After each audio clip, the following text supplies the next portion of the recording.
अस्सलाम वालेकुम। Pakistan defence analysis में खुश आमदीद। पिछले चंद हफ्तों से इजिप्शियन C-130 ने जो है एक नंबर ऑफ़ विज़िट्स पाकिस्तान के किए हैं।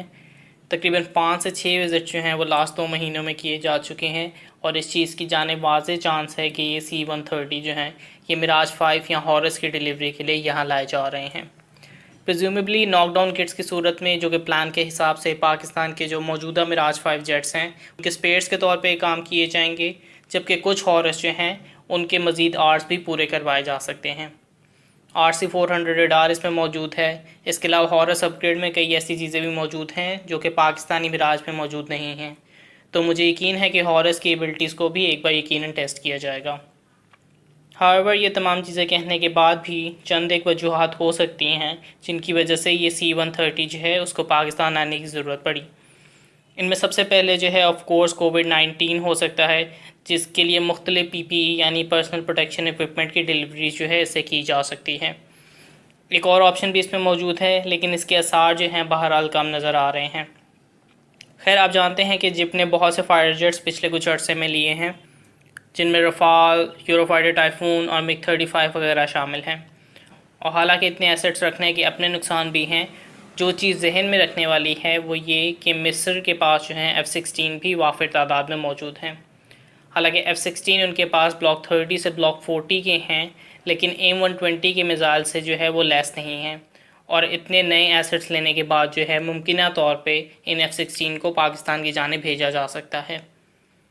ऑल्दो अभी इनकी डिलीवरी होती हुई लग नहीं रही है, लेकिन चुपके कुछ अर्सा पहले US डिपार्टमेंट ऑफ डिफेंस ने एक नोटिफिकेशन जारी किया था जिसमें पाकिस्तान को F-16 की सेल की इजाज़त दी गई थी।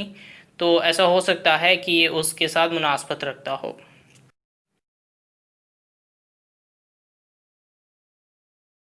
कुछ अर्सा पहले मैंने एक पोस्ट शेयर की थी जिसमें ईरान में नेटेंस न्यूक्लियर फैसिलिटी पे एक तशवीशनाक आग लग गई थी।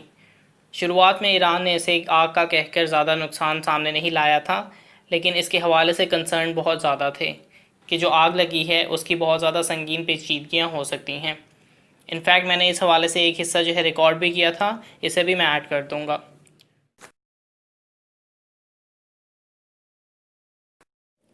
PAEC यानी पाकिस्तान एटॉमिक एनर्जी कमीशन ने रिसेंटली तारीख रकम की है। चश्मा C4 यूनिट ने जो है पूरे साल कंटिन्यूसली चल के एक अचीवमेंट हासिल की है। आप इसे ऐसे कह सकते हैं कि पहला इलेक्ट्रिक जनरेशन प्लांट है जिसने पूरे साल जो है इलेक्ट्रिक एनर्जी को जनरेट किया है। यूनिट 2 के पास इससे पहले 302 दिन की ये फीट मौजूद थी या अचीवमेंट मौजूद थी। जो चश्मा पावर प्लांट है उसकी कैपेसिटी तकरीबन 1330 मेगावाट के आसपास है। टोटल 7 यूनिट जो हैं प्लांटेड किए जाने हैं और उनमें से यूनिट नंबर 5 की तैयारी जो है जारी है और जल्द ही इसके हवाले से ग्राउंड ब्रेकिंग तकरीब भी हो सकती है। इसके साथ जो है एक और न्यूज़ जो कि एक तरह की न्यूक्लियर एनर्जी से ही ताल्लुक़ रखती है। कुछ दिन पहले पार्डिस ईरान में जो है एक एक्सप्लोजन देखा गया था और ये ख़तरा जो है सामने लाया जा रहा था कि ये एक्सप्लोजन जो है ये ईरान की न्यूक्लियर फैसिलिटी के करीब स्पॉट किया गया है। अब ऑब्वियसली ये बताने की ज़रूरत नहीं है कि न्यूक्लियर डिज़ास्टर जो है उसका इम्पैक्ट कितना ज़्यादा हो सकता है। चेरनोबिल या जापान में फुकुशिमा जैसे इवेंट्स के इम्पैक्ट जो हैं आज भी सबके सामने मौजूद हैं। खैर, अच्छी चीज़ ये है कि ईरानियन एटॉमिक एनर्जी ऑर्गेनाइजेशन के स्पोक्स पर्सन ने ये कहा है कि उनकी न्यूक्लियर फैसिलिटी को कोई डैमेज नहीं पहुंचा है। हालांकि एक तामीर किए जाने वाला स्ट्रक्चर जो है उसे नुकसान ज़रूर पहुंचा है। अब अगेन माजी में हम देख चुके हैं कि इस तरह के इवेंट्स जब भी हुए हैं उनको छुपाने की कोशिश की गई है। सोवियत यूनियन इसमें इन्वॉल्व रहा है। जापान में फुकुशिमा का केस थोड़ा मुख्तलिफ था, चूँकि जो न्यूक्लियर डिज़ास्टर हुआ था वो सुनामी और अर्थक्वेक्स की वजह से हुआ था। तो कितना नुकसान हुआ है इसको डाउन प्ले भी किया जा सकता है या किया गया हो सकता है, और ग्लोबल विलेज स्पेस में जो अज्यूम किया जा रहा है या जो आउटसाइड एक्सपर्ट्स का कहना है, उनका कहना ये है कि वो ईरान के स्टेटमेंट से एग्री नहीं करते हैं।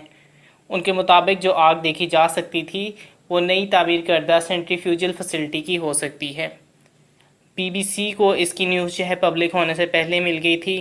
जो US सैटेलाइट्स हैं उन्होंने इस फायर का स्केल जो है बहुत वसी बताया है, और हालांकि इसके बारे में ईरान से कुछ ऑफिशियल न्यूज़ आई है, लेकिन इसकी पूरी डिटेल जो है रिलीज़ नहीं हुई है, जो कि कुदरती तौर पे इसके लिए बहुत ज़्यादा सवाल पैदा कर रहा है।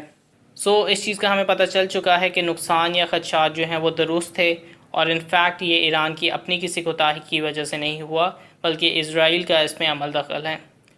शुरू में मैं ये चीज़ कॉम्प्रीहेंड करने की कोशिश कर रहा था कि कैसे कोई इसराइल का फाइटर जेट या मिज़ाइल जो है वो ईरान के अंदर आ गया और उसको इंटरसेप्ट बिल्कुल भी नहीं किया गया।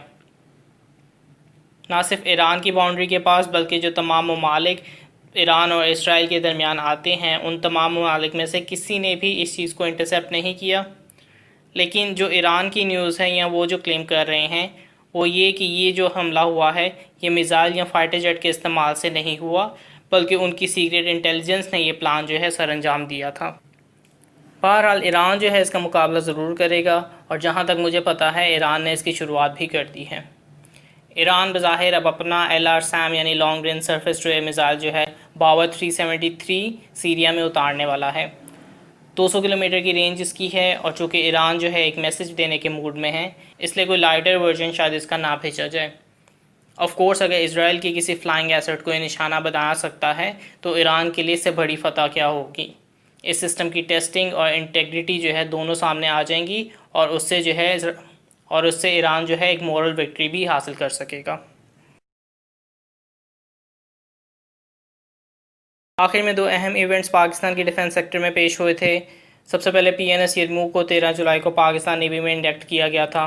दामन शिपयार्ड की जानिब से बनाई जाने वाली ऑफशोर वेसल जो थी या जिसे कॉर्वेट का रैंक भी दिया गया है, इसमें से पहली शिप जो है इंडक्ट कर ली गई है, जबकि दूसरी शिप जो है PNS तबूक भी जल्द पाकिस्तान के पास होगी।